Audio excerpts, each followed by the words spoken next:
10 News begins with breaking news.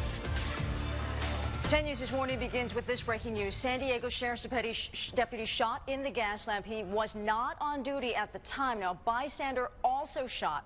Swarms of officers and investigators from several agencies have shut down those blocks. They are looking for that shooter. We have team coverage this morning. 10 News reporter Mimi Alcala live in the gas lamp. Reporter Mary McKenzie live at Scripps Mercy Hospital. And Renee Nelson is in the live center tracking all of this. Here is what we know so far. Let me show you this map. This is where it happened, right near 5th Avenue and Island, just northwest of Petco Park. It happened just after 1:15 this morning. The shooter was confronting the deputy when shots were fired. Both the deputy and the bystander were shot here, but they are expected to survive. I want to take you right to 10 News reporter Mimi Alcala, who's at the scene in this gas lamp. So, Mimi, what are you seeing there right now? Well, right now, Virginia, this is on 6th and Island. You can see there's crime scene tape up, and it's actually like this for several blocks, even off of Market Street, several different blocks taped off right now, so you're going to want to avoid this area. And you can see right here, this is where several agencies have set up their command posts. This is where right now they are updating each other on the latest on these search efforts.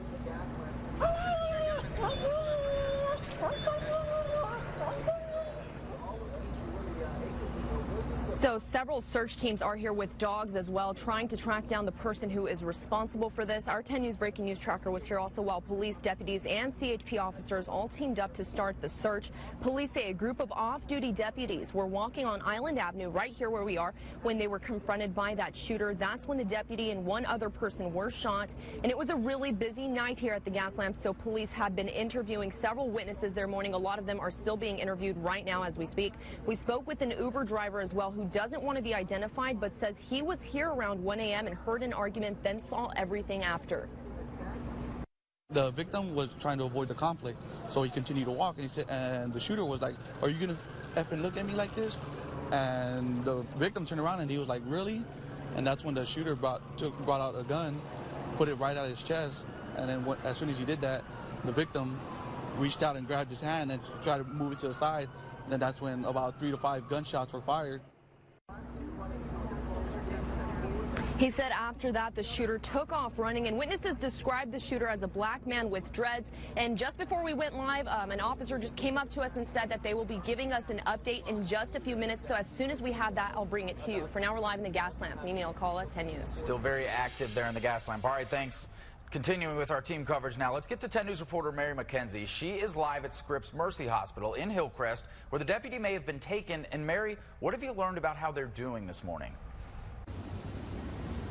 So thankfully, both of the gunshot victims are expected to be okay. Let's go ahead and show you. There are a few officers, one sheriff's deputy vehicle out here standing watch despite that positive news. Thankfully, this morning, the deputy again with non-life-threatening wound to his upper torso, we're told, shot during that struggle over the suspect's gun. The other victim was just a bystander. He was shot in the arm and managed to drive himself to the hospital. He's at Sharp Coronado this morning. Again, both expected to be okay. That said, regardless, obviously you can see these officers out there are standing watch. Mary McKenzie, 10 News. Mary, thanks. Renee Nelson here in the 10 News Live Center. And of course, I'm watching social media this morning to see anything that has come in from this incident downtown. I have one thing to show you right now. This is from Tego80 on Instagram, posted this picture of the gas lamp saying 1 a.m. blues. I mean, check out, you can see the police officers here right at this intersection that we've been telling you about. Still a very crowded scene, too, because of that concert and everything that was going on last night in the gas lamp quarter. You can see that is still a busy area. Of course, I'm going to follow this on social media, bring you any new developments here in the Live Center. Brian, Virginia. All right. Thank you, Renee. We invite you to stay with 10 News for up-to-the-minute changes on this story. We'll send an alert on our 10 News app if there are any major developments, especially with that search. We'll also have the very latest on our website, 10news.com. Mel? And on your Monday, we are going to get lots of sunshine here once we get past this morning cloud cover, bringing you outside. Still dark and early from our Oceanside cam. Of course, not too many people out there just yet, but it was packed over the weekend. because it was great beach weather. We're going to be about average today, or a couple degrees below average. Right now, current conditions 72 degrees, winds coming out of the southwest 3 miles per hour. That sun officially going to rise at 6:07 in the morning. Of course, it is early, so if you need that cup of coffee, have your forecast here for you hour by hour. Around 7 o'clock, we'll be in the upper 60s, and then by 9 o'clock, we'll start to see that cloud cover burn off. Lower 70s there for you. Coming up, we'll have weather where you live and when we will start to see a warm up. Virginia? All right, thank you, Mel. New from overnight, North Korea is vowing to take righteous action, that's a quote, and launch, quote, thousands-fold revenge on the U.S. That's in retaliation for the new crippling sanctions from the UN. Those sanctions ban key exports out of North Korea, including coal, iron, lead, and seafood. Last night, President Trump talked to South Korea's president on the phone. They agreed these sanctions are a good first step. Even Russia and China, North Korea's biggest ally, voted for the sanctions over the weekend. U.S. Ambassador to the UN, Nikki Haley, says the ball is in North Korea's court. He is now on an island. North Korea now has to look at the rest of the world and see that they're all telling them to stop this reckless activity, and they need to respond to that, and they need to respond in a good way. For North Korea, the situation is almost at a crisis level, and warned that the U.S. Should not be arrogant, saying U.S. leaders have to recognize America's role in defusing this. Now, let's take you live to the Gaslamp, where law enforcement officials are getting ready to give us an update on what is going on after a deputy was shot, an off-duty deputy, as well as a bystander. Both have non-life-threatening injuries, but let's find out what's going on now. My name is Ernesto Servin, E-R-N-E-S-T-O-S-E-R-V-I-N. I'm a lieutenant with the San Diego Police Department. What do we know at this hour? This morning at about 1:17 in the morning, our San Diego Police Communications received a call of shots fired in the 500 block of Island Avenue. The call was later upgraded when the reporting party reported that an off-duty officer had been shot. Officers responded to the scene and found an off-duty sheriff's deputy that had been shot. He was laying on his back. He was conscious and breathing. He was transported by medics to the hospital. His injuries were non-life-threatening. We also had a second victim that was shot who was walking in the street.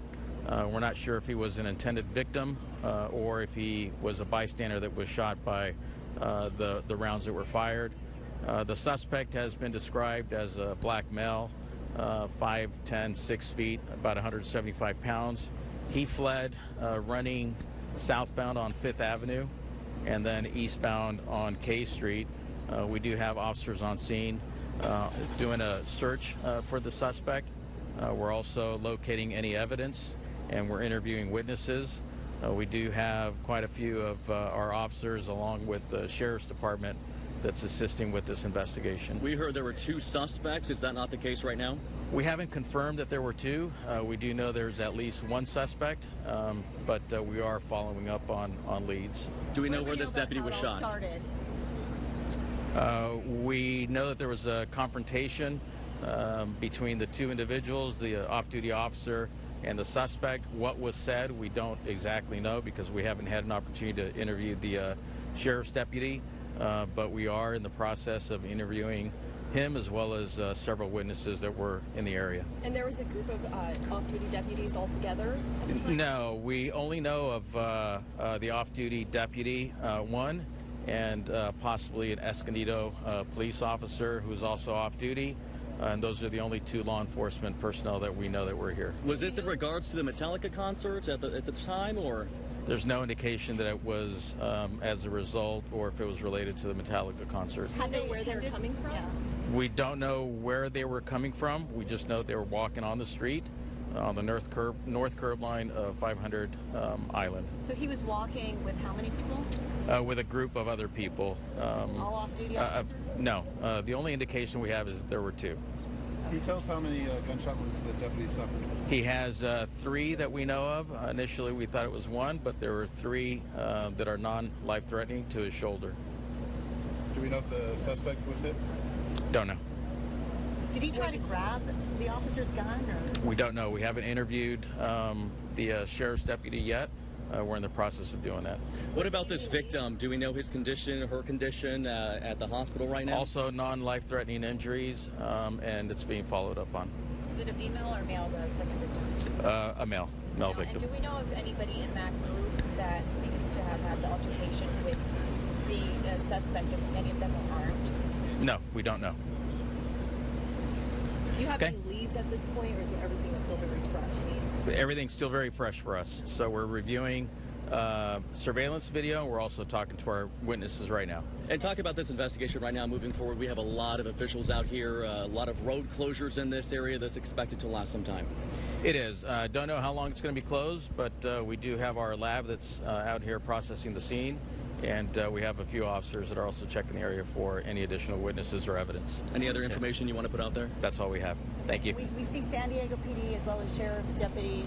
Can you talk a little bit about that? We're collaborating with the sheriff's department. They've offered to assist in the investigation, and we are working with them on this case. The next update is expected when? About another couple hours or so, as soon as we get more information from our witnesses and our victim. Thank you. Obviously, this is early in the investigation. A couple of important takeaways here. The deputy and the bystander, though both shot, he says non-life-threatening injuries, so they're going to be okay. That's important to know. Also, the shooter is on the loose. You heard the description there. We're going to get that printed out here so that you can take a look. Right there, he's described as a black man, 5'10", 160 pounds, shoulder-length dreadlocks, black shorts, long-sleeve shirt.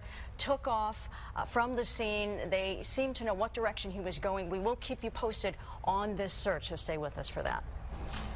So as police continue searching the Gaslamp, obviously a lot of people still getting ready for work this morning.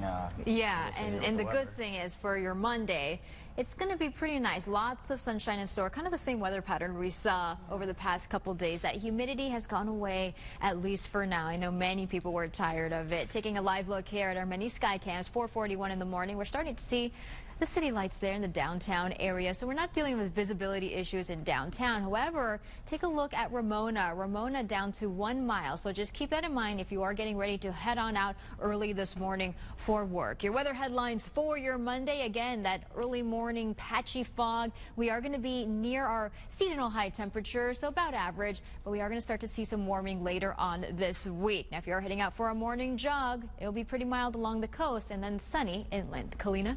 Well, we do have a problem report on the 805 north now, just before the 94. It's a crash here, and it's pushed over to the shoulder already, but you might expect a little bit of a delay as you approach. Now, I want to get you to the road closures that are happening in the Gaslamp area. This is where we have our reporters out there because of the sheriff's deputy that was shot. So the road closures in effect right now. I just spoke with one of our reporters. She's saying 5th, 6th, and 7th Avenue, all at Island, are blocked off because of all the activity that is going on in that area. And this will be here for a while as that search obviously continues. So I am watching your roadways here. I'm watching these closures out in the Gaslamp area. And as soon as we get more information and if additional roads are going to be blocked off, I'll come back to you with that. Virginia? All right. Thank you, Kalina. A Lyft driver attacked in a gas station parking lot. Why, she says, 2 women pulled over to beat her up. And nearly 2 weeks later, we now know how this ride broke apart, sending several people airborne and killing a teen. Kelly, how's yours?